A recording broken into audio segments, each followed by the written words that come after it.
Now, sir, we are going to start today with GST, Goods and Service Tax. Now, जाने के पहले इसके अंदर में स्टार्ट करने के पहले कुछ चीज़ों के ऊपर डिस्कशन बहुत ज़रूरी है। चीज़ को ढंग से सुनना, तुम्हारा सुनना ज़्यादा ज़रूरी है। नाउ पहला चीज़ तो तुम ये जो चीज़ पढ़ रहे हो ये इनडायरेक्ट टैक्स का पार्ट है। क्या है? Indirect tax. When you are talking about indirect tax का एक बहुत बड़ा सर जी इम्प्लीकेशन होता है। टैक्स दो टाइप के होते हैं, तुमने कभी बचपन में पढ़ा होगा। एक होता है डायरेक्ट टैक्स और एक होता है इनडायरेक्ट टैक्स। करेक्ट है? नाउ डायरेक्ट टैक्स का मतलब होता है the person who earns the income page the tax on it. जो बंदा इनकम अर्न करता है वो उसका टैक्स देता है। The person who earns the income. अब हम इनकम अर्न करते हैं, तुमसे पैसा लेते हैं पढ़ाने का, तो उसका टैक्स किसको देना होगा? मेरे को ही देना होगा और मेरे पॉकेट से डायरेक्टली जाएगा। तो हमको अच्छा नहीं लगेगा। कभी भी तुम्हारे पॉकेट से कोई भी 20 रुपया मांगे, अच्छा लगता है क्या? नहीं।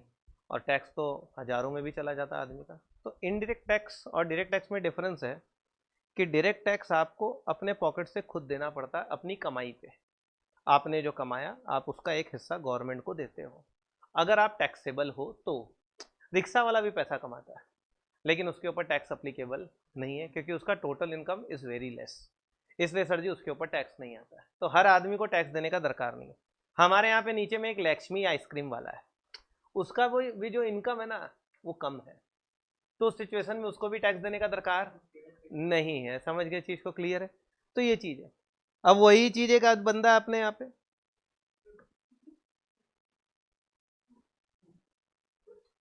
क्या नाम, ट्रिपल है, ए मान लो ट्रिपल है, इनकम बहुत है लेकिन ये शो नहीं करते, बताते नहीं है।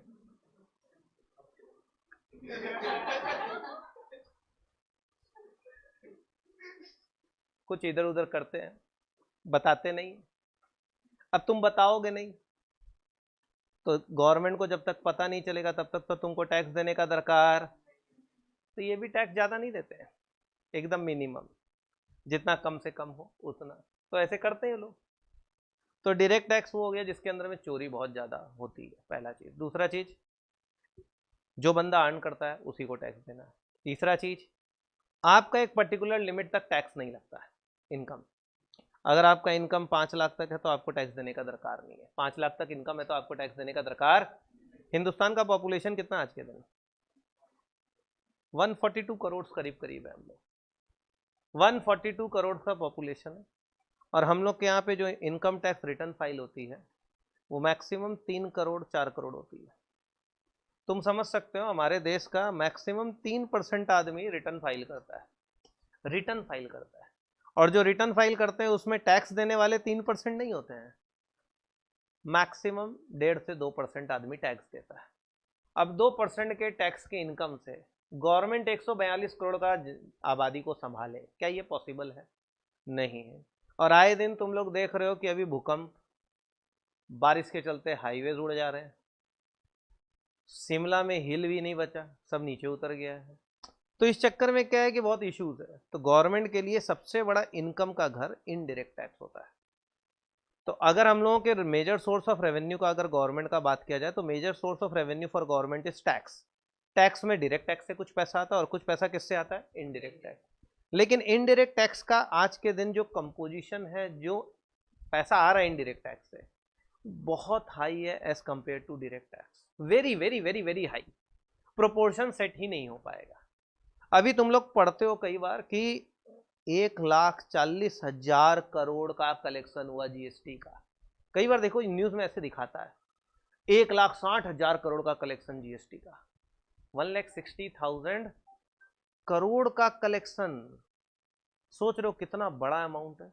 इतना बड़ा अमाउंट का अगर कलेक्शन हो रहा है हर महीना तो टैक्स का प्रोपोर्शन बहुत बड़ा है ना। तो जीएसटी इनडायरेक्ट टैक्स है। अब ये कैसे अप्लाई होता है, क्या कहानी है इसके अंदर में, हम लोग बात करते हैं प्लीज। नाउ अब हम लोग इनडायरेक्ट टैक्स में एंटर कर रहे हैं, चीज को ढंग से समझना। जीएसटी आने के पहले का इतिहास बहुत इंपॉर्टेंट है। जीएसटी जानने के पहले। इनडायरेक्ट टैक्स का कॉन्सेप्ट ये है दैट द सेलर, जो सेलर होता है, ये basically indirect tax products and services पे लगता है। किस पे लगता है? प्रोडक्ट और सर्विसेज पे लगता है।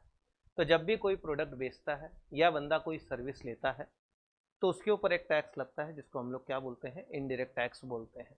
तुम देखो एक चीज, तुम जाके अभी एक फोन खरीदोगे, अगेन उसके ऊपर एक टैक्स लगेगा, यस और नो। तो sir ji it is an indirect tax on a product.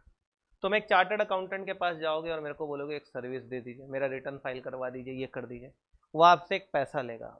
वो आपको क्या दे रहा है? सर्विस। क्या चार्ज करेगा? Tax. That is indirect tax. समझ गए चीज को? क्लियर? नाउ यहाँ पे क्या होता है? द सेलर, अब हम यहाँ सेलर लिखे हैं लेकिन हम एक वर्ड यूज करेंगे, सप्लायर। हम सेलर बोलना हर जगह सही नहीं है। The supplier collects the tax from recipient. किससे ले लेता है टैक्स? रेसिपिएंट से वो बंदा टैक्स ले लेता है। The supplier collects the tax from the recipient. ये बंदा रेसिपिएंट से टैक्स ले लेता है और गवर्नमेंट को पे कर देता है। अब चीज को ढंग से समझना। सपोज करिए आप एक फोन परचेज करने गए, एज्यूम कर लो, एक एग्जांपल ले रहे हैं, फोन है 50,000 रुपए का, ठीक है। और इसके ऊपर जब आप लेने गए तो सप्लायर बोला, जो सेलर था वो बोला भैया टैक्स भी लगेगा, गवर्नमेंट को देना है, आपका 9,000 रुपये इसके ऊपर टैक्स है। तो बंदा आपसे टोटल कितना रुपया लेगा? 59,000, यस और नो? अब हम सेलर है, मेरे बुक्स में एंट्री के ऊपर बात करेंगे। हमने तुमको बेचा, मेरे पास पैसा आ रहा है कि जा रहा है? आ रहा है। तो हम क्या लिखेंगे? Bank account debit. कितना रुपया? 59,000, यस और नो? मेरे घर में कितना रुपया आया? 59,000। टू सेल किया। कितने का सेल है? 50,000। बाकी जो 9,000 है वो क्या है? ये टैक्स है। ये टैक्स मेरा इनकम है क्या? ये गवर्नमेंट का इनकम है, यस और नो? तो यहां पे हम लिखेंगे टैक्स पेएबल। Tax payable. अभी जीएसटी हो गया ये, लेकिन एक बार के लिए मान लो टैक्स ही सिर्फ, तुमको जीएसटी से मतलब नहीं है, तुमको कॉन्सेप्ट से मतलब है कि भैया वो बंदा आपसे जो 59 लिया उसमें 50,000 खुद रखेगा और 9,000 रुपया किसको देगा? गवर्नमेंट को। अब सपोज करो अब ये क्या हम रख ले अपने पास कि गवर्नमेंट को देना पड़ेगा? देना पड़ेगा। तो जब हम गवर्नमेंट को पे करेंगे तो पैसा आएगा कि जाएगा? कितना रुपया देंगे? डेबिट क्या करेंगे? Tax payable account debit. To क्या होता है? क्या चीज समझ में आता है? क्लियर है ये चीज? पक्का सर? दैट मीन्स सप्लायर को जो गवर्नमेंट को 9,000 रुपया टैक्स देना था वो अपने पॉकेट से दिया कि तुमसे लेके दिया? आपसे लेके दिया। तुम बोलो हम लोग से लेके दिया। तुमसे क्या होता है? हम तो बेच रहे हैं। तो आपने टैक्स हमको दिया और हमने क्या किया? गवर्नमेंट को पेमेंट कर दिया। That means the supplier collects the tax from the recipient and pays to the government. तो इस सिचुएशन में क्या सप्लायर के पॉकेट से गया कि कस्टमर के पॉकेट से? कस्टमर के पॉकेट से गया। करेक्ट है। तो सप्लायर को डायरेक्ट पिंच नहीं होता है क्योंकि उसको पता है मेरे को जो गवर्नमेंट को देना हम तुमसे लेंगे और गवर्नमेंट को दे देंगे, तो मेरे ऊपर चाप नहीं है। हमको तुमसे लेके गवर्नमेंट को देना है तो मेरा तो कोई हेडेक नहीं है। नॉर्मल सा लॉजिक है। तो यहाँ पे सर जी सबसे पहला चीज, the impact and incidence falls on different person. Impact किसके ऊपर पड़ा? सर जी कंज्यूमर के ऊपर। कंज्यूमर 9,000 रुपया दे रहा है। इंसिडेंस सर जी हम एक रास्ता, जरिया बने, मीडियम, मेरे थ्रू गवर्नमेंट के पास जा रहा है and I am collecting the tax from the consumer, yes और नो? तो दिस इज इनडायरेक्ट टैक्स। तो हर बार क्या होता है जब भी कोई बंदा सेल करता है वो क्या करेगा? बायर से टैक्स लेगा और गवर्नमेंट को दे देगा। अब समझ गए चीज को? क्लियर है? पक्का सर? नो, जीएसटी आने के पहले हिंदुस्तान में बहुत सारे टैक्स थे जिसका नाम था वैट, वैल्यू एडेड टैक्स, तुमने सुना होगा। उसी तरीके से कुछ टैक्स थे जिसको हम लोग बोलते हैं एक्साइज। एक्साइज क्या होता है बताओ मेरे को? What do you mean by excise duty? तुमने सुना है तो? एक्साइज ड्यूटी का मतलब होता है कि जब भी कोई बंदा प्रोडक्शन करता है, when ever a person does any kind of production, production के मतलब फैक्ट्री हो गया, फैक्ट्री का मतलब गुड्स का प्रोडक्शन का बात हो रहा है, याद रखना। Whenever any goods are produced और मैन्युफैक्चर्ड, तो उसके मैन्युफैक्चर पे एक टैक्स कैलकुलेट होता था, कंप्यूट होता था, और उस टैक्स को हम लोग क्या बोलते थे? Excise duty. समझ गए? मतलब प्रोडक्शन पे। अब सपोज करो चीज को ढंग से समझ रहा, आईटीसी है, आईटीसी क्या बनाता है? क्या बनाता है आईटीसी? सिगरेट। सबसे पहले तो वो सिगरेट ही बनाया था, क्लासिक उसी का ब्रांड है ना, पीते हो ना? हाँ बोल रहा था, ठीक है कोई बात नहीं, सिगरेट बना रहा है कौन? आईटीसी। उसी तरीके से वो शैम्पू भी बनाता है, तुम लोग को पता है कि नहीं? हमको नहीं पता। कौन सा शैम्पू बता? सनसिल्क नहीं यार, फ्यामा डी विलिस बोल के एक शैम्पू था, सुने हो क्या तुम लोग? कुछ था क्या ऐसा? ठीक है तुम रहने दो इसमें, जैसा भी है। बिस्किट बनाता है क्या आईटीसी? आईटीसी का बिस्किट आता है कि नहीं? आईटीसी का किताब आता है कि नहीं? कॉपी, क्लासमेट आता है ना? ये बहुत सारा चीज का प्रोडक्शन करता है ना, ये सारे के सारे गुड्स है ना। तो जब भी ये बंदा प्रोडक्शन करता है इसके ऊपर एक ड्यूटी लगती है, एक्साइज ड्यूटी। तो any person who is engaged in production, उसको प्रोडक्शन के टाइम पे क्या देना होगा? ड्यूटी देना होगा। उस ड्यूटी का नाम एक्साइज ड्यूटी होगा। अब सपोज करो हम मैन्युफैक्चरर है, हमने ये बनाया, ये क्या है? सॉरी इसको देखो, ये क्या है? कैलकुलेटर है, सही है पक्का? देखो दिस इज कैलकुलेटर, यस और नो? तो हमने क्या है? कैलकुलेटर बनाया। क्या कैलकुलेटर प्रोडक्शन है? यस और नो? डेफिनेटली मैन्युफैक्चर है। इनपुट और आउटपुट अलग होता है ना, उसी को अपने मैन्युफैक्चर बोलते हैं। जब इनपुट और आउटपुट अलग हो जाता है, उसका कैरेक्टरिस्टिक नेम यूज चेंज हो जाता है, तो उसको अपने प्रोडक्शन बोलते हैं। प्रोडक्शन हुआ, जैसे ही प्रोडक्शन हुआ गवर्नमेंट आता, बोलता है इसका वैल्यू कितना है। हम बोले भाई इसको तो हम लोग 400 में बेचते हैं, 400 रुपया इसका वैल्यू है। बोला 400 के ऊपर एक ड्यूटी दे दो, जिस ड्यूटी को हम लोग क्या बोलते हैं? Excise duty. अब हम मैन्युफैक्चरर है, हम 400 रुपये का चीज है, इसके ऊपर एज्यूम कर लो 40 रुपया ड्यूटी दिए। कितना दिए? 40 रुपया। तो मेरा कॉस्ट अब कितना हो गया? 440। अब जैसे ही ये फैक्ट्री से निकलेगा 40 रुपया ड्यूटी जुड़ के निकल रहा है, तो कितना कॉस्ट हो गया? 440। अब क्या हम डायरेक्टली कंज्यूमर को बेचेंगे या हम मार्केट में होलसेलर्स डीलर्स को बेचेंगे? यस और नो? हम डीलर्स को ये पहुंचाएंगे, डीलर्स के पास पहुंचेगा। अब डीलर क्या करेगा? डीलर किसको बेचेगा? कस्टमर, तुम लोग को बेचेगा, तुम ही लोग तो ये सब खरीदोगे ना, तो तुम लोग को बेचेगा। क्या 440 का 440 में बेचेगा? ये 550 करीब में बिकेगा, यस और नो? तो जब तुमको 550 में बेचेगा तो अगेन ही selling the goods to you, yes और no? And the seller will collect the tax from the buyer, yes और no? He will collect the tax from the buyer. अभी 550 में बिका, सपोज कर 10% ड्यूटी है, 550 का 10% कितना हुआ? 55 रुपया, 55 रुपीज हुआ ना। अब हम बेच रहे हैं, अब हम डीलर है एक बार के लिए, नहीं हम मैन्युफैक्चर, हम बड़ा आदमी है। एज्यूम कर ले योजित डीलर है, बेच रहा है, और मयंक आया खरीदने के लिए। 550 का चीज है, 10% टैक्स है, कितना रुपया टैक्स लेगा तुम इससे? 55। टोटल कितना रुपया लेगा? टोटल 605 रुपया। 550 का कैलकुलेटर बेच रहा है, 55 रुपया टैक्स है, तो तुम मयंक से कितना रुपया लेगा? 605। क्या ये पूरा 605 तेरा है? तेरा कितना है? कितना गवर्नमेंट का है? 55। तेरा कितना है? 550। यस और नो? करेक्ट है ना? अच्छा 440 का चीज था ना, उसी में 110 जोड़े ना अपने प्रॉफिट जो भी तुमको भेजने का खर्चा लगा ये सब। अब 550 पे 10% लगा, मेरा बात सुन, 550 पे 10% लगा। हम कैलकुलेटर कितने का बनाए थे? हम आईटीसी हैं, बड़ा आदमी है, हम 400 का बनाए थे, उस पर कितना रुपया टैक्स लगा था? 40। कितना परसेंट? 10%। अब ये चीज कितना हुआ? 440 हुआ। फिर ये चीज 550 का हो गया, इसमें 100 110 रुपया जो भी खर्चा लगा, प्रॉफिट सब कुछ, भाड़ा भेजने का, ऐसे थोड़ी है कि ऐसे तुम्हारे घर में पहुंच जाएगा, ऐसा तो है नहीं। हमको तो उसके लिए बहुत सारा व्हीकल और का दरकार पड़ेगा ना। तो ये 550 का चीज हुआ, तुम इस 550 पे फिर 10% लगाया क्या? तुम एक चीज सोच, इस 400 पे गवर्नमेंट ऑलरेडी 10% ले चुका था क्या? इस 400 पे गवर्नमेंट ऑलरेडी 10% ले चुका था।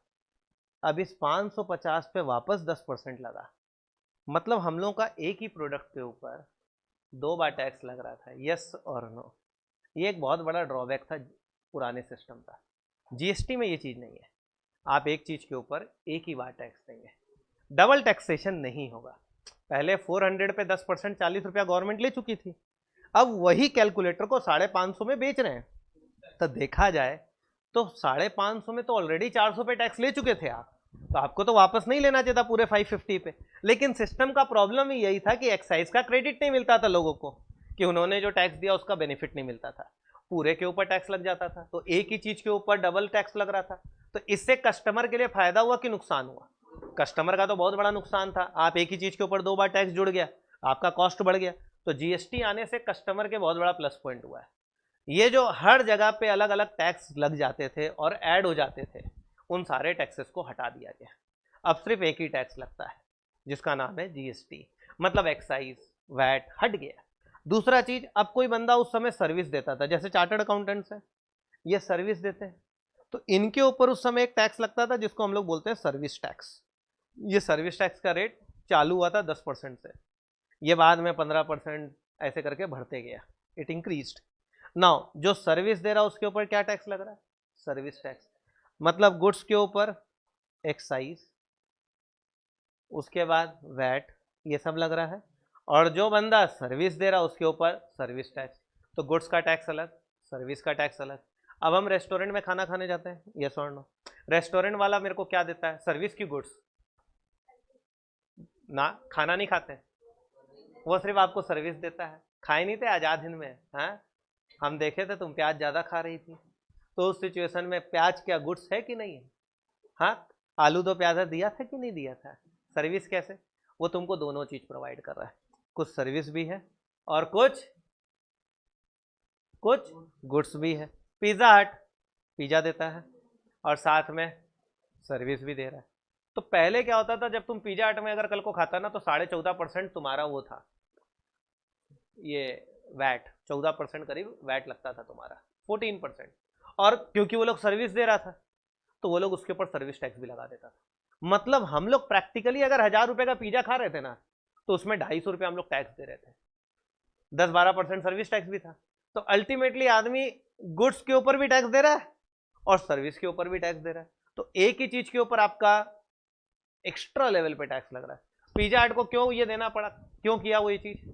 उसको टेंशन था, कल को गवर्नमेंट बोल दिया इसके ऊपर सर्विस टैक्स लगेगा, तो उसको अपने पॉकेट से देना पड़ता, तुम लोग से नहीं लेता, तो वो हम लोग से कलेक्ट कर लेता था और गवर्नमेंट को दे देता था। तो गवर्नमेंट कमा तो रहा था, but at the end of the day it was actually a fraud. ये गलत था कि जो चीज गुड्स है उसके ऊपर गुड्स के हिसाब से टैक्स लीजिए, जो सर्विस का कंपोनेंट है उसके ऊपर सर्विस का टैक्स लीजिए। देखा जाए तो पिज्जा हट का मेजर कॉस्ट गुड्स है, सर्विस एक पर्टिकुलर पार्ट है, यस और नो।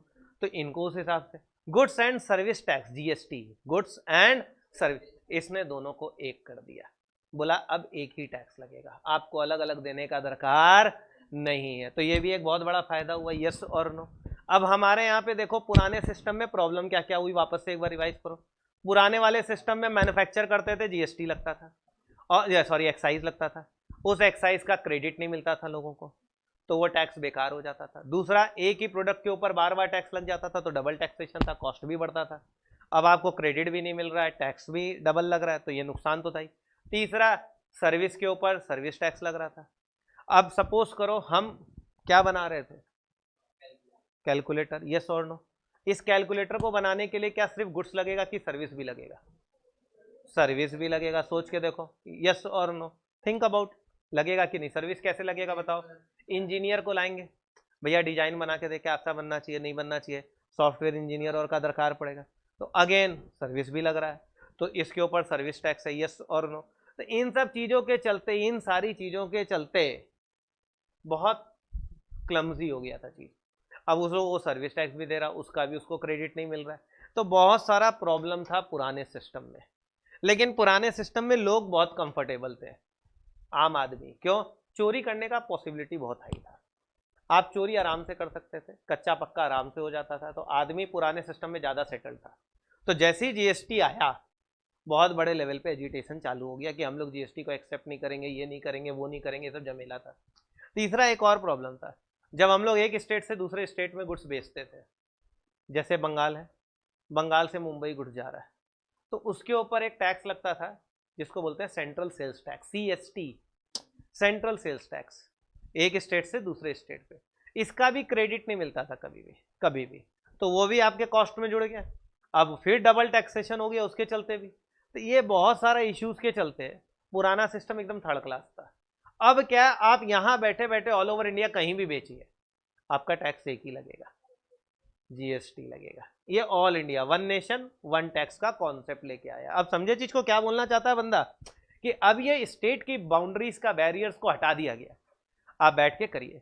अब बोला सर ये टैक्स लगेगा तो कैसे लगेगा? पहले क्या रूल था, जो बंदा सेल कर रहा है he will collect the tax and pay to the government. अब समझो चीज को, पहले और अभी में क्या प्रॉब्लम हुआ।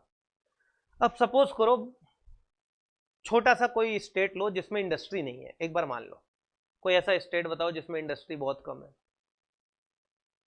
बताओ।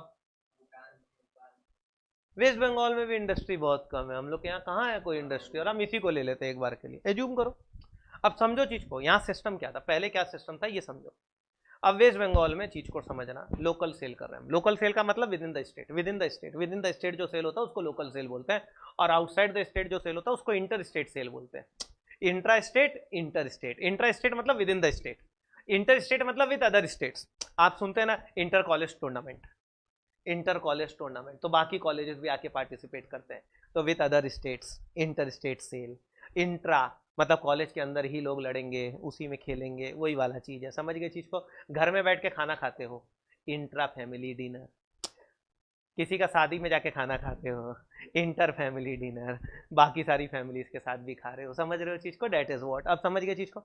अब within the state sale किए, कोलकाता में है, हमने तुमको बेचा 10 लाख रुपए का, उसके ऊपर हमने 1 लाख का टैक्स लिया, तो हम ये 1 लाख का टैक्स वेस्ट बंगाल गवर्नमेंट को दे देते थे। किसका इनकम है, वेस्ट बंगाल गवर्नमेंट, क्योंकि वेस्ट बंगाल में सेल हुआ। जहां सेल हो रहा है वो बंदा क्या करेगा, जो सेलर है, he will collect the tax and pay to the government, he will collect the tax and pay to the government. तो जो सेल कर रहा है वो, अब जीएसटी में एक स्टेट से दूसरा स्टेट बेच, बंगाल से तुम तमिलनाडु चला जा नीचे, तुम जम्मू एंड कश्मीर में बेच, कहीं भी बेच, जीएसटी लगेगा, यस और नो, एक ही टैक्स है। अब यहां बोला ये लोग कंजम्पशन बेस्ड टैक्स है, समझो चीज को। हर स्टेट के रेवेन्यू के बारे में सोचा गया। पहले क्या था, जो लोकल में सेल होता था वो रेवेन्यू किसका था, पूरा लोकल, वेस्ट बंगाल गवर्नमेंट। हमने क्या बोला, हम लोकल सेल किए 10 लाख का, 1 लाख का टैक्स लिए और वेस्ट बंगाल गवर्नमेंट को दे दिए, पूरा का पूरा रेवेन्यू किसका हो गया, वेस्ट बंगाल गवर्नमेंट का, पूरा का पूरा रेवेन्यू किसका, वेस्ट बंगाल गवर्नमेंट का। हम इंटर स्टेट के, एक स्टेट से दूसरा स्टेट, तो इसमें वेस्ट बंगाल गवर्नमेंट का नहीं, सेंट्रल गवर्नमेंट का revenue, CST, central sales tax, central sales tax, correct है। तो जो लोकल सेल होता था वो कौन रखता था, लोकल गवर्नमेंट। जो इंटर स्टेट होता था, अब सपोज कर हम यहां से है ना यूएसए बेच दिए, बेच सकते हैं, यस और नो, एक्सपोर्ट बोलते हैं इसको। अब इसमें कौन सा स्टेट लेगा, स्टेट का कहानी ही नहीं है, ये तो बाहर चला गया, तो ये कस्टम्स में आ जाता है, कस्टम सेंट्रल गवर्नमेंट, तो गवर्नमेंट का, सेंट्रल गवर्नमेंट का रेवेन्यू, किसका रेवेन्यू, सेंट्रल गवर्नमेंट का रेवेन्यू। अब समझ रहे हो चीज को, क्या चीज, वो सेंट्रल का रहेगा, समझे। इंपोर्ट एक्सपोर्ट सेंट्रल गवर्नमेंट देखता है, क्योंकि वहां वो तो हर स्टेट से ही आता है ना, तो सेंट्रल गवर्नमेंट देखता है, तो उनका रेवेन्यू। तो अब क्या होता था, कॉन्स्टिट्यूशन में एक कहानी है, कॉन्स्टिट्यूशन में, अभी हम तुमको कहानी सुना रहे, तुम कहानी समझ रहे हैं ना, अभी तक जो हम बोले, ये कहानी समझना जरूरी है, क्योंकि हम आगे जब बढ़ेंगे ना, तो एक कहानी नहीं रहेगा ना तो तुम समझ नहीं पाएगा, लिंक कैसे करेगा। तो लिंक करने के लिए फ्रेमवर्क बहुत जरूरी है हमारा। अब लिंक हो रहा है, चीज को समझना वापस से एक बार। हमने तुमको क्या बोला अभी,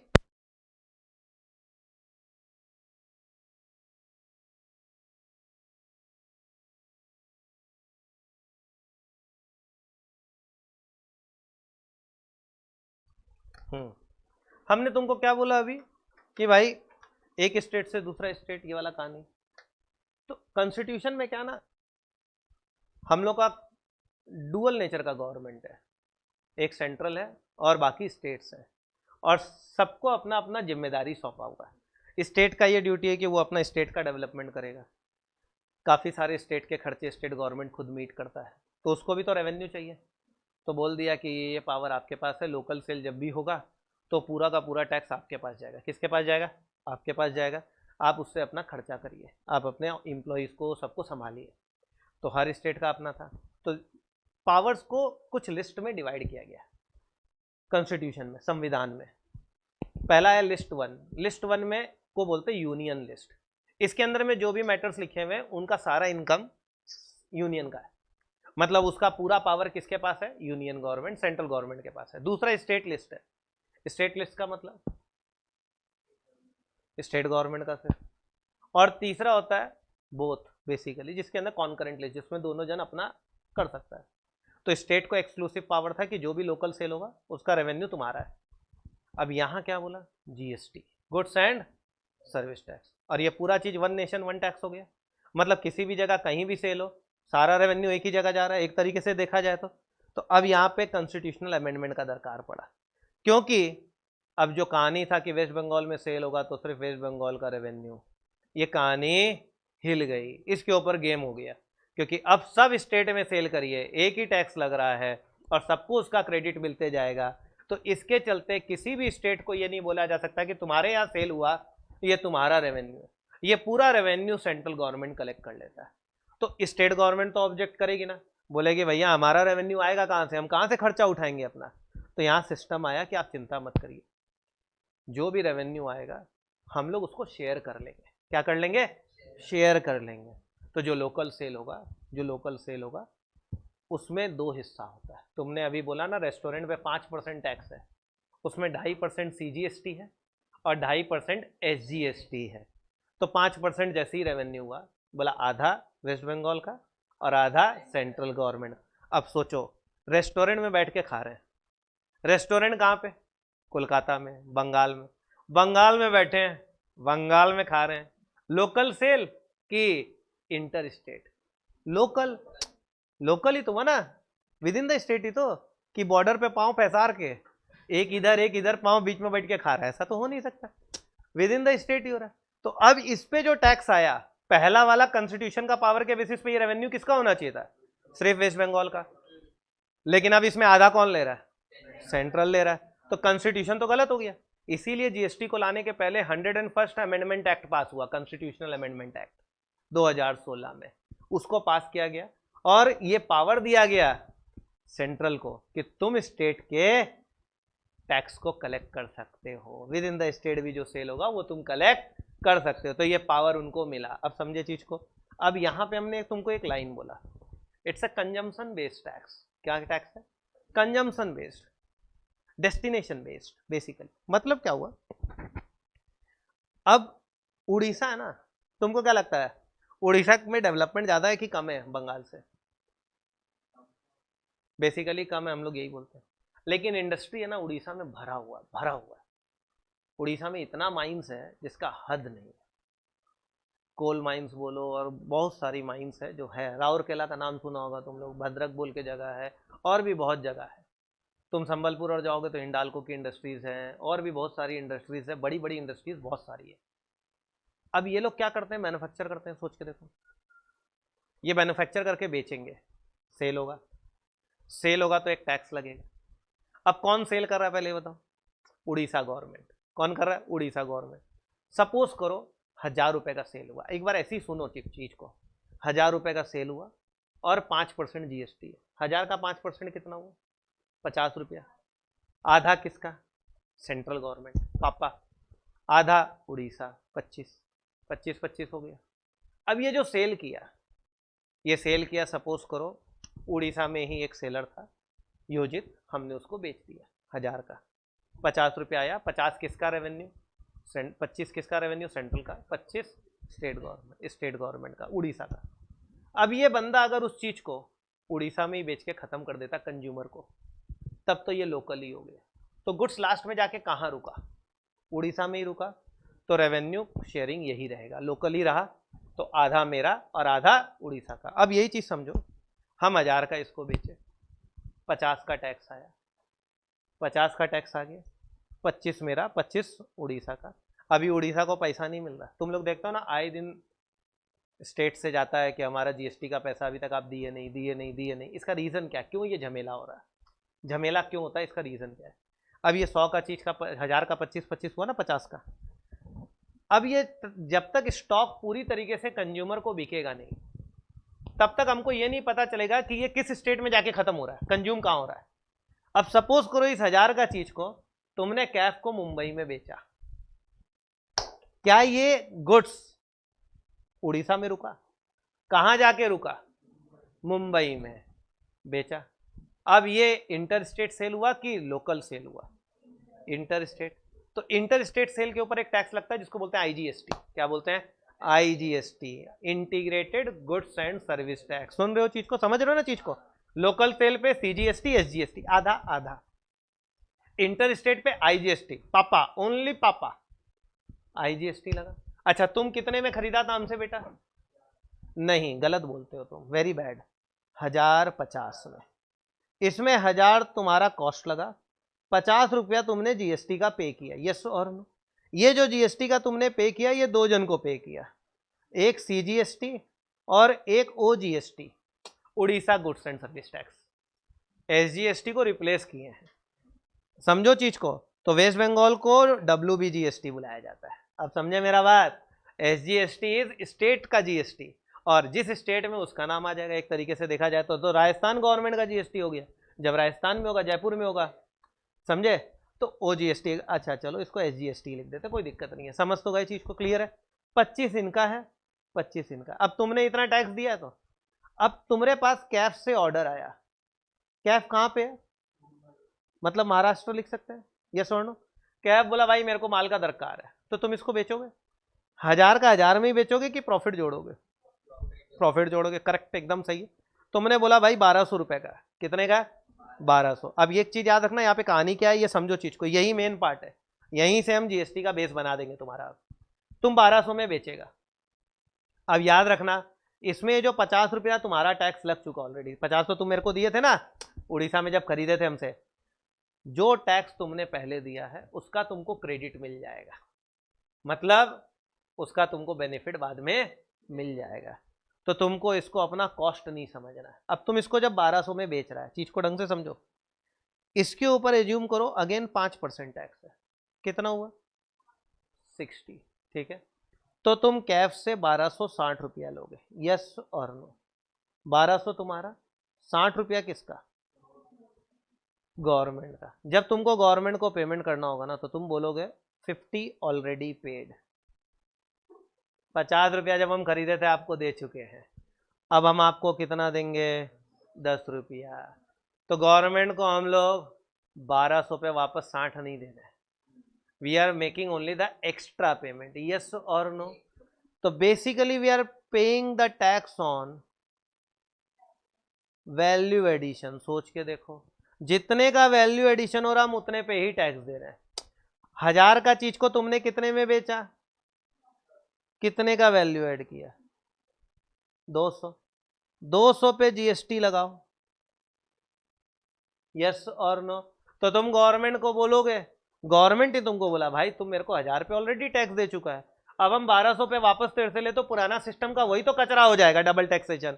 हमको तेरे से वापस पूरे पे नहीं लेना, हम तेरे से कितना पे लेंगे, जितना ऐड हुआ है, जितना ऐड हुआ, ऐड कितना हुआ है 200 रुपया, हम 200 रुपया पे तेरे से 5% लेंगे। लेकिन अकाउंटिंग करने के लिए, अकाउंटिंग करने के लिए हम क्या बोलेंगे, 1200 पे टैक्स कलेक्ट करो सामने वाले से, सामने वाले से कितने पे टैक्स कलेक्ट करो, 1200 पे। तुम उससे 1200 पे लोगे, कितना हुआ 60। अब 60 में जो तुमने मेरे को पहले दिया वो माइनस कर दो, तो हम तुमसे लिए कितना, एक्चुअली 10 ही लिए, पहले 50 लिए थे, अब इस ट्रांजेक्शन पे 10 ही लिए, तो तुम्हारा कॉस्ट बढ़ा नहीं। तुमको ये पता मेरा 1050 लगा था, लेकिन 50 एडजस्ट हो जाएगा, हम कैब से 60 लेंगे, उसमें 50 एडजस्ट करके 10 ही देंगे गवर्नमेंट को।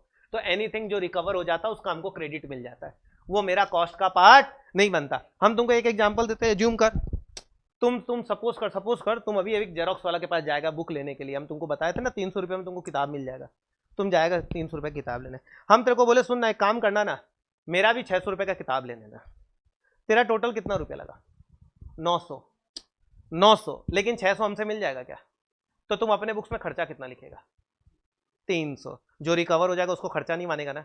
तो यहाँ पे GST कितना लगा है, 1050, टोटल 1050 लगा इसका, लेकिन उसमें इसको पता है 50 रिकवर हो जाएगा, इसको पता है 50 रिकवर। तो तुम जब अपने बुक्स पे कॉस्ट ऑफ प्रोडक्शन लिखेगा, रॉ मटेरियल परचेज लिखेगा, उसको 1000 ही लिखेगा, उसको 1050 नहीं लिखेगा, because the tax already paid, previously paid on the purchase will be recovered from the subsequent seller, will be recovered from the subsequent purchaser. इधर subsequent cell पे जो टैक्स आएगा हम उसको रिकवर कर लेंगे और हम बैलेंस ही गवर्नमेंट को देंगे, यस और नो। तो जो टैक्स रिकवर हो जाता है उसका हमको क्रेडिट मिलता है, वो मेरे कॉस्ट ऑफ प्रोडक्शन का पार्ट कभी भी नहीं बनता। अगर वो रिकवर नहीं होता तो डेफिनेटली हम उससे पैसा लेते उसका, भाई मेरे को तो गवर्नमेंट 50 का कुछ दे नहीं रहा है, ते हमको पैसा दे, ते हमको पैसा दे, समझ रहा है चीज को, क्लियर है। यहां मेरे को पूरा पैसा रिकवर हो जाएगा, तो मेरे को अलग से तेरे से माथा लगाने का दरकार, तो यहां पे क्रेडिट मिलता है। यही पुराने सिस्टम में दिक्कत था, एक स्टेट से दूसरा स्टेट बिका, भूल जाओ क्रेडिट, CST लगेगा, नो क्रेडिट फॉर CST,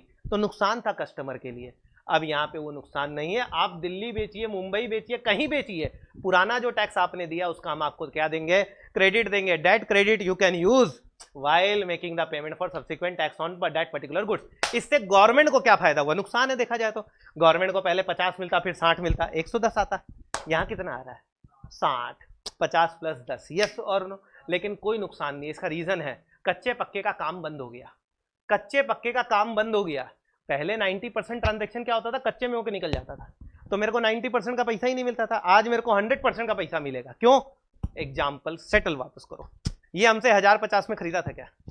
अगर ये ट्रांजेक्शन कच्चे का होता, कच्चे का होता, टैक्स कम देता, 1020 देता, सपोज वो 30 रुपया बच गया। अब जब ये इसको बेचा, कितना टैक्स लिया? 60। गवर्नमेंट क्या बोला? The tax earlier paid minus कर दे। अर्लियर कितना पे किया है? 20। 60 में से 20 ही जाएगा, 40 तो मिल गया गवर्नमेंट को। तो गवर्नमेंट को 60 मिल गया। तो गवर्नमेंट ये समझ गया चोरी इसी तरीके से रुकेगा, तो हम इसको क्या कर दिए? एडजस्ट करने बोले। हम ये नहीं बोले जो वैल्यू एडेड वो उसी का दे, तुम पूरे पे कलेक्ट करो, हम देखेंगे तुम्हारा अकाउंट पहले तुम दिया था कि नहीं।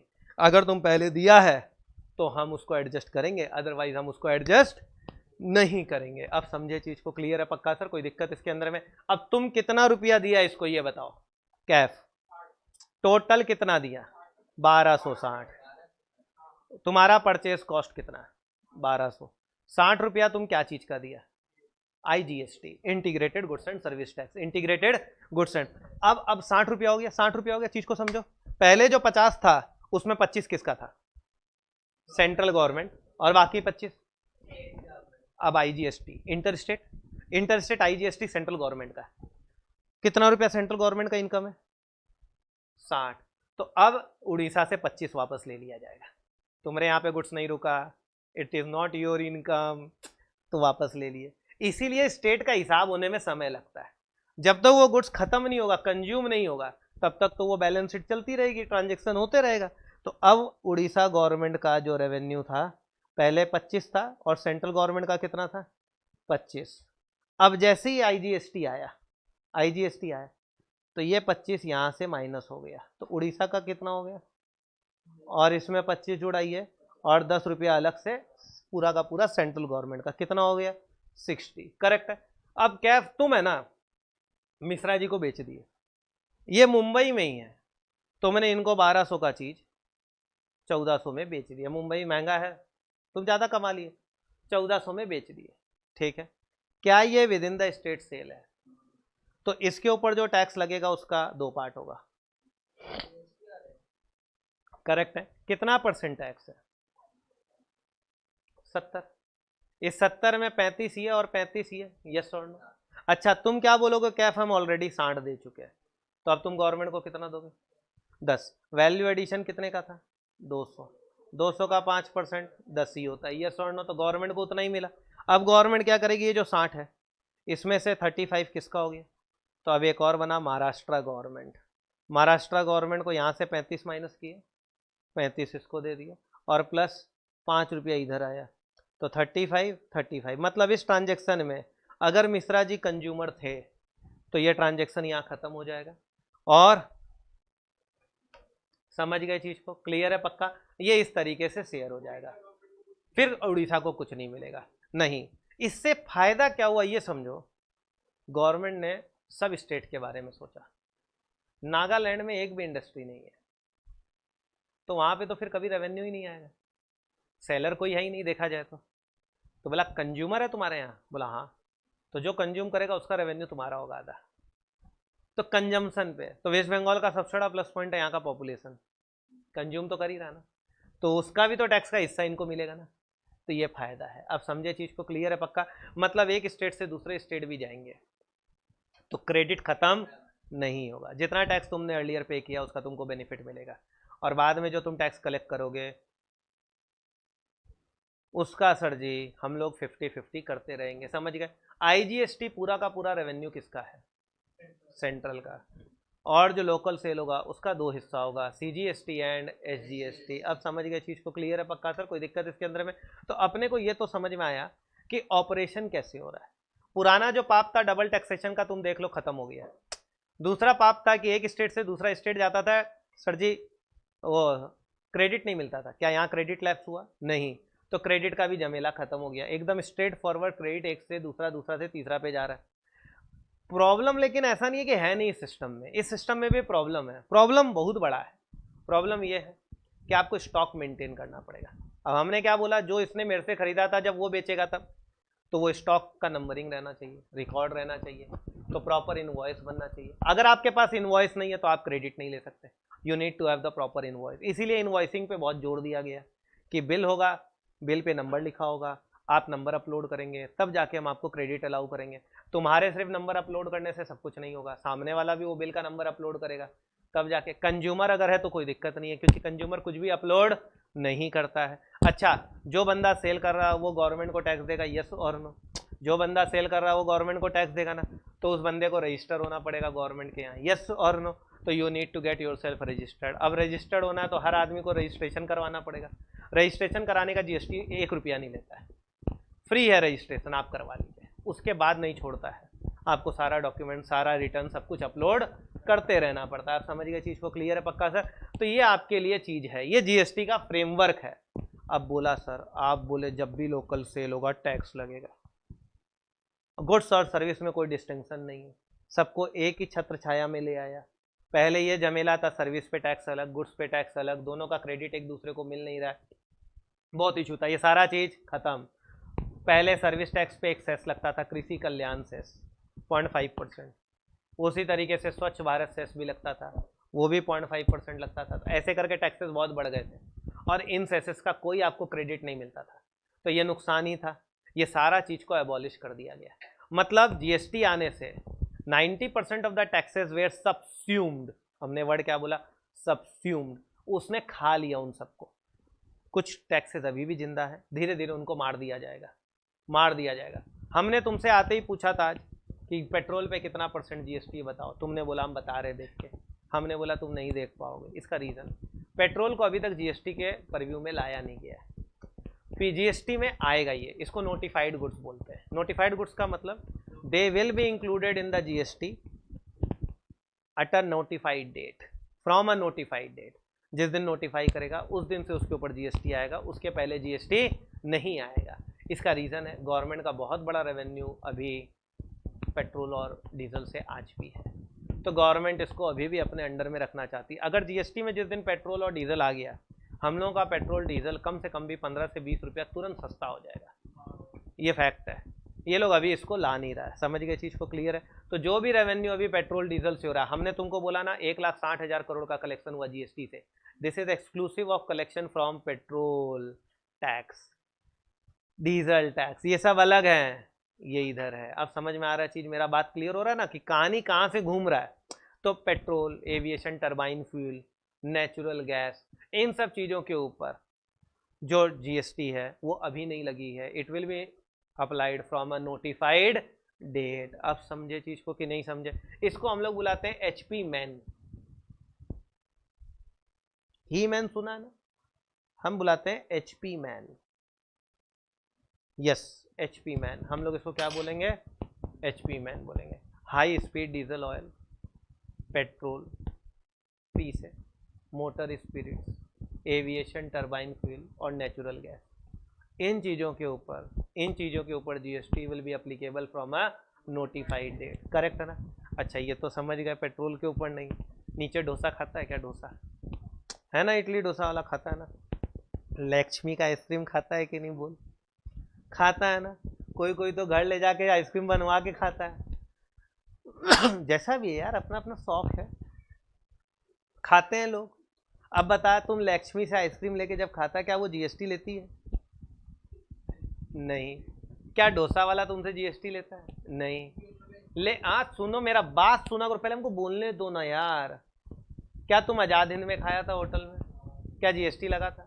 हाँ लगा था, लगा था। तो वो भी तो वही है, ये भी वही है। रजिस्ट्रेशन का बात नहीं है, बात ये है कि जिन रेस्टोरेंट्स में एसी लगे रहते हैं उनमें जीएसटी लगती है। समझे? एसी लगी रहती है। हमने क्या बोला? AC, AC air conditioner. ये ध्यान रखना। तुम कई जगह देखो, पंजाब इन टिफिन और ये सब जो है, गगन फास्ट फूड जो भी है, एसी नहीं लगा रखा, खुला है, वो जीएसटी नहीं लेता है, नहीं लेगा। समझे? तो जहाँ एसी लगा हुआ है वहाँ तो रेस्टोरेंट पे लगेगा। दूसरा एक और चीज़ है, छोटे लोगों को, मतलब बेसिकली जिनका टर्नओवर कम है, उनको छूट दिया गया है, छूट दिया गया है 10 लाख तक का टर्नओवर, 20 लाख तक का टर्नओवर और 40 लाख तक का टर्नओवर पे। जो सर्विस वाला आदमी है उसको मैक्सिमम 20 लाख तक अलाउड है। अगर आपका एग्रीगेट टर्नओवर 20 लाख तक है तो आपको जीएसटी फॉलो करने का दरकार नहीं, फिर भी आप कर सकते हैं। हम बोले you are not mandatorily required to get yourself registered, but किसी के खाज है, प्रॉब्लम है, वो चाहता है रजिस्टर होना, तो he can get himself registered, तो वहाँ पे वो चीज़ आप कर सकते हैं। आप समझ गए चीज़ को? तो you can get yourself registered under the GST if you want, even if your turnover is very low. समझ गए चीज़ को? क्लियर है पक्का सर? तो काफ़ी सारे स्टेट है जिनको ये चीज़ दिया गया, इसीलिए गन्ना का जूस वाला जो सेल कर रहा है उसके ऊपर जीएसटी, क्योंकि उसका एग्रीगेट टर्नओवर कम है। अब समझे चीज़ को? क्लियर है पक्का? रिक्शा वाला सर जी रजिस्टर्ड नहीं है, इसीलिए काफ़ी सारे चार्टर्ड अकाउंटेंट्स भी जीएसटी में नहीं है, क्योंकि उनका एग्रीगेट टर्नओवर वो लोग कम दिखा रहे हैं या उनका कम है। अब समझ गए चीज़ को? क्लियर है पक्का सर? कोई दिक्कत इसके अंदर में? ये ध्यान रखना, क्लियर रहेगा ये चीज़ पक्का सर? तो अब आप समझे जीएसटी में। अब हमने तुमको क्या बोला? जिनका एग्रीगेट टर्नओवर कम है, तो यहाँ पे 10 लाख, 20 लाख और 40 लाख का गेम है। 10 लाख का टर्नओवर किस किस के ऊपर अप्लीकेबल है बताओ बेटा? एनीवन? किसी किसी स्टेट के ऊपर 10 लाख तक का ही लिमिट है। कौन कौन सा? इसमें आता है MMNT, MMNT, MMNT, MMNT, Manipur, Mizoram, Nagaland, Tripura. इन स्टेट में जो लोग हैं, अगर वहां आपका बिजनेस है तो यहाँ पे अगर आपका टर्नओवर 10 लाख से ऊपर होगा तो आपको रजिस्टर होना होगा। 10 लाख तक है तो चल जाएगा। समझ गए चीज को? क्लियर है? इसके बाद 20 लाख हमने कुछ बोला था, इसमें आता है संपुट। क्या आता है? संपुट। ठीक है, इसका फुल फॉर्म बताइए। आप इंडिया का जीएसटी बना रहे हैं, आप श्रीलंका में ना जाएं please. A for Arunachal Pradesh, M for Meghalaya, P for Pondicherry, U for Uttarakhand, T for Telangana and S for बताइए सिक्किम। इन स्टेट्स में अगर आपका है, इन स्टेट्स में अगर आपका है तो आपको 20 लाख तक का अलाउड है। समझ गए? और इन 10 को छोड़ के और किसी भी स्टेट में अगर आप हैं तो आप 40 लाख तक आराम से काम कर सकते हैं, आपको जीएसटी फॉलो करने का दरकार नहीं है। मतलब अगर आप वेस्ट बंगाल में हैं and if you are exclusively engaged in supply of goods, service के केस में बीसी है, सर्विस के केस में बीसी, सिर्फ गुड्स के लिए जो बंदा सिर्फ गुड्स सप्लाई करता है उसको 40 लाख तक का बेनिफिट दिया गया है। तो इसमें आता है हो जा जाने मन, समझे? हो जा। J is for Jammu and Kashmir, A is for Assam, ठीक है, H for Himachal Pradesh, O for other states.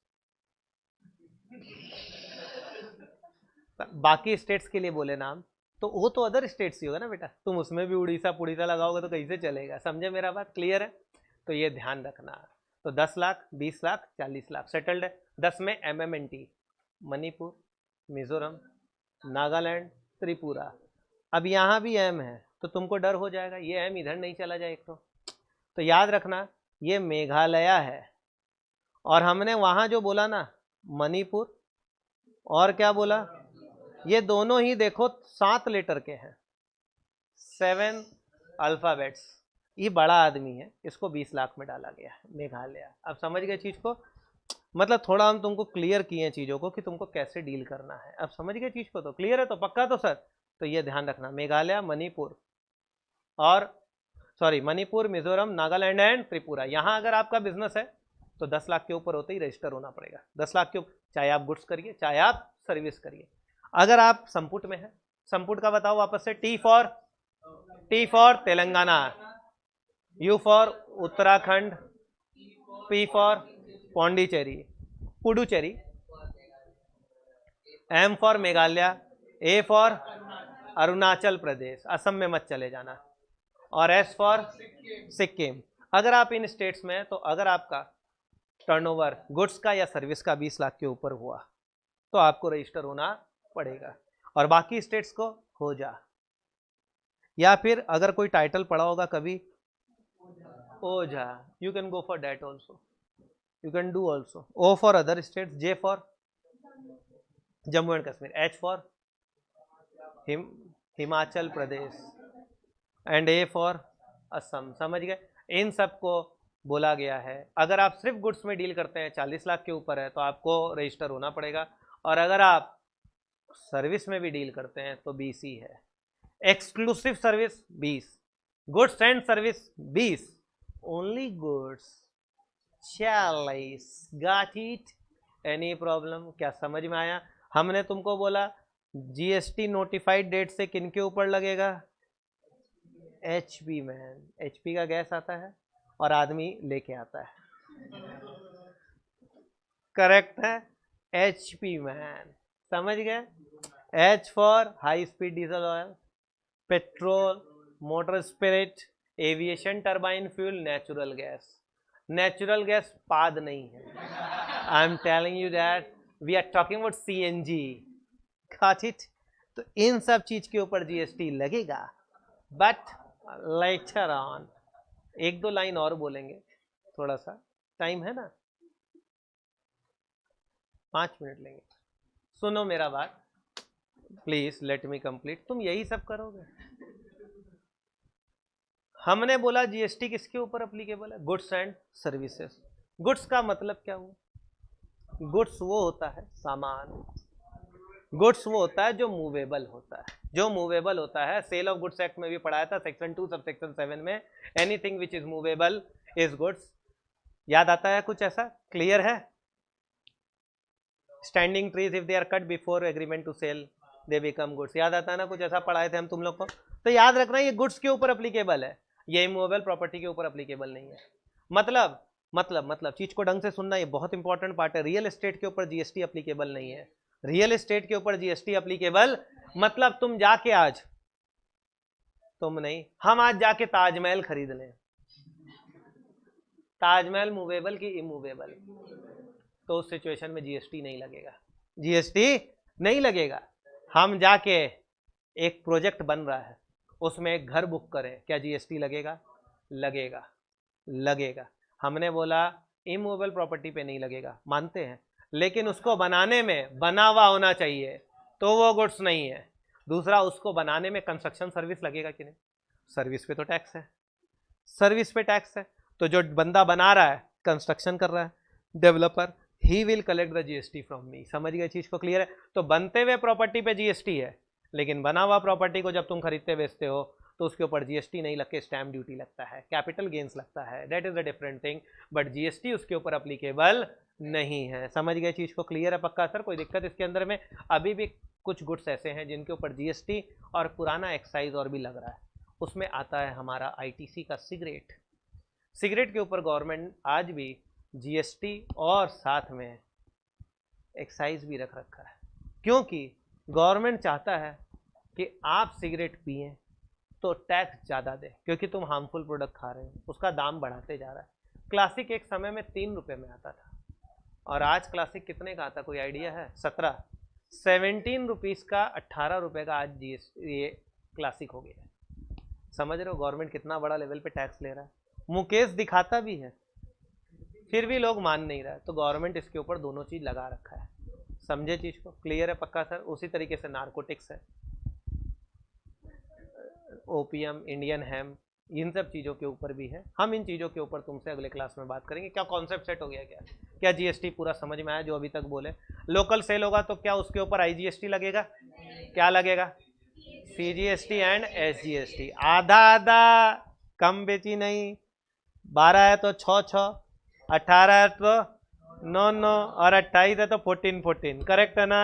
और 5 होगा तो 2.5। क्या 1% जीएसटी है किसी पे? है। 1% जीएसटी है क्या किसी चीज के ऊपर? है, ज्वेलरी के ऊपर। तुम कभी सोना खरीदो, 1% जीएसटी लेता है, 1%। समझ रहे हो चीज को? दूसरा सुन, हमारा बात नहीं सुनता तो एक दूसरे के साथ क्या बात करता है? हम तुमको समझा रहे हैं, तुम लोग एक दूसरे से गप रहा है, तो खरीदा तो सोना। अरे यार, कोई लेडीज टॉक थोड़ी हो रहा है यहाँ पे, बात कर रहे हैं यार, सुन लो। काफ़ी सारी चीज़ों के ऊपर जीएसटी 1% है। रेस्टोरेंट वाला 5% दे रहा है, तुमको क्या लगता है मजाक हो रहा है? 5%, नॉर्मली 18% जीएसटी का रेट चला गया है, आज 5 कैसे दे रहा है? तो गवर्नमेंट ने कुछ स्कीम्स लेके आई है जिनको बोलते हैं हम लोग कंपोजिट स्कीम्स। कंपोजिट स्कीम्स में बोला गया है कि भाई अब जीएसटी हर आदमी के लिए फॉलो करना बहुत टफ हो जा रहा है, लेना देना सब जो नोटिंग करना, इनवॉइस का, चार्टर्ड अकाउंटेंट पैसा ले रहा है, सब कुछ। तो गवर्नमेंट बोला है कि कंपोजिट स्कीम बोल के एक स्कीम है सेक्शन 10 में, आप उसमें रजिस्टर्ड हो जाइए अगर आपका टर्नओवर उतना है तो, जिसमें आप जाएंगे हमारे साथ। 75 लाख और 1.5 करोड़ का उसमें गेम है, 75 लाख और 1.5 करोड़ का। अगर आपका टर्नओवर 75 लाख तक है तो आपके ऊपर जो जीएसटी होगा वो नॉर्मल रेट नहीं होके 1% हो जाएगा। कितना हो जाएगा? खुशी होगा कि नहीं? ऑब्वियसली होगा। लेकिन उस 1% का एक गेम है कि आप वो टैक्स है ना कस्टमर से कलेक्ट नहीं करेंगे, आप खुद देंगे, वो आप खुद देंगे, तो आप देंगे खुद। तो गवर्नमेंट बोला 1%। या दूसरा, तुमने जो पुराना टैक्स दिया था उसका हम क्रेडिट नहीं देंगे, क्योंकि पुराना जो तुम रॉ मटेरियल खरीदोगे उस पर तो 10%, 12%, 15% दे रहे हो, यहाँ 1 ही है। तो तुम गवर्नमेंट को बोलेगा 10 में से 1 काट के 9 वापस दे दीजिए, तो गवर्नमेंट को तो नुकसान हो जाएगा। तो कंपोजिट सप्लायर को बोल दिया कि तुमको क्रेडिट नहीं मिलेगा। समझे? मेरा बात क्लियर होता है? इन सभी चीज़ों के ऊपर हम लोगों को बात करना होगा और चीज़ों को समझना होगा। सेटल्ड है? मोर और लेस तुम समझ गए जीएसटी क्यों आया, क्यों जन्मा, पैदा क्यों हुआ। हम लोग अब इसके ऊपर आगे बात करेंगे, ठीक है? Thank you, all the best and do take care of your self.